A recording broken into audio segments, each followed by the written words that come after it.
Hi, Year Six. Welcome back. Um, we are now going into episode 29 of our book, The Boy at the Back of the Class. So I hope that you've got yourself all snuggled down and ready for the next episode. If you haven't, stop the recording now and get yourself what you need. So snuggle down, get yourself a drink and a biscuit or something like that, and we'll have the next few episodes of this wonderful, wonderful story. So I'm nice and comfy on the sofa, and I hope you are too. So let's crack on. Let's see what's happening now. So we left it last time with our character, our main character, whose name we don't know yet, having a list of questions that he'd like to ask, and he had 11 questions, and he's got rid of a lot of those now, and he's got a new set of 5 questions that he would like to ask Ahmet. So, and one of them, I'll just do a quick recap from the last episode because I think they're going to be important for us. What was your sister's name and where is she now? Why wasn't your mum in the last picture? Number 3, what happened to the cat? 4, how long did it take to walk to France? And number 5, who are the bullies who dropped bombs on your house? So this is really important. This was remembering Ahmet's story of how he came to be the boy at the back of this class.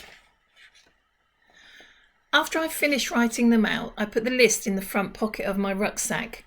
It would have to wait until the holiday was over to find out if Ahmet was ready to answer any of them or not. I don't know everyone in school likes the school holidays, but I don't. Not really. My mum still has to work and she can't afford to send me to holiday camp or for the extra activities, so I have to spend most of my time with Mrs. Abbey. Usually Michael and Josie's parents come and take me to their house for the day, but Michael's parents were taking him on holiday to France, and Josie was going camping, and Tom and his brothers were visiting family near the seaside, so there was no one to play with this holiday. The week felt extra long and extra boring because of this, and because London had what Mum says were called a grey day week. That's when all the days are so cold and so grey and so wet and so blustery that you just don't want to get out of your pyjamas or bed, and that you just want to stay there, and the whole week feels like one long grey day that's rolled into another one.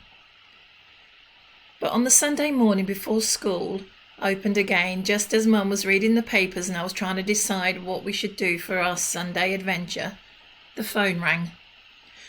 Mum picked it up, and when she put it back down again, she was biting her lip and frowning. That meant she's forgotten something important and was feeling angry with herself. Darling, I'm so sorry, I completely forgot. But that was your Uncle Lenny on the phone reminding me that he's coming to lunch today. I jumped up with excitement. With your Aunt Christina and baby Jacob, she added. I sat back down and made a face. Can't Uncle Lenny come on his own? I asked. Mum shook her head. No, he can't. Your aunt and Jacob haven't been here in a while, so it's nice to have them come. And then noticing that I was still making the face, she added, and guess what? Uncle Lenny is bringing lunch. Roast chicken. Your favourite. And he says that he wants a Scrabble match with you, so set the board up immediately. That was it. I jumped up and ran to my bedroom to get the Scrabble board from underneath my bed. I love Scrabble more than all the other board games because it's the only ever game that I get that I am never bored with. Dad always used to let me win by placing his letters in silly places so that he'd get the lowest points. And Mum and Uncle Lenny never play low-scoring words on purpose because Mum says that's helping me to win by cheating. She does let me use a dictionary though, because otherwise it wouldn't be fair. And after all, she and Uncle Lenny are older and cleverer and know lots more words than a 9 3/4-year-old could ever know. And just like that, I didn't mind Aunt Christina and Jacob coming at all, because there was nothing I loved better than eating my Uncle Lenny's roast chicken, except playing Scrabble with him. And just like that was it. I was ready to go. And just like Josie, Uncle Lenny was in all my memories too. When Dad died, I remember him being at the hospital with us and hugging Mum and me a lot. And then he started calling me his brave little tiger. I don't know why, because I don't even feel the tiniest bit brave. But I don't mind, because after the funeral, he was the only person that stayed behind and helped Mum sort everything out. None of my other uncles or aunts who visited us that day have ever came back to see us. Mum's friends try and visit when they can, and Josie's mum is always asking us if we need any help, but they're busy with work just like Mum is. Sometimes I think most people who came to the funeral were really witches and wizards who appeared out of thin air just so they could eat the buffet food and shake their heads a lot before disappearing again. It was good they disappeared, because most of them smelt like old mothballs and liked to pinch my cheeks until they hurt. There's another reason I love Uncle Lenny.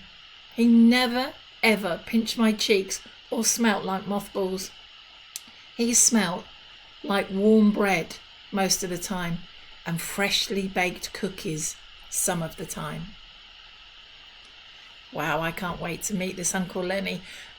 He sounds like a fantastic character and an important figure in our character's life. So I will see you in the next episode. So go grab whatever you need, and I will see you in the next episode, Year 6. Bye.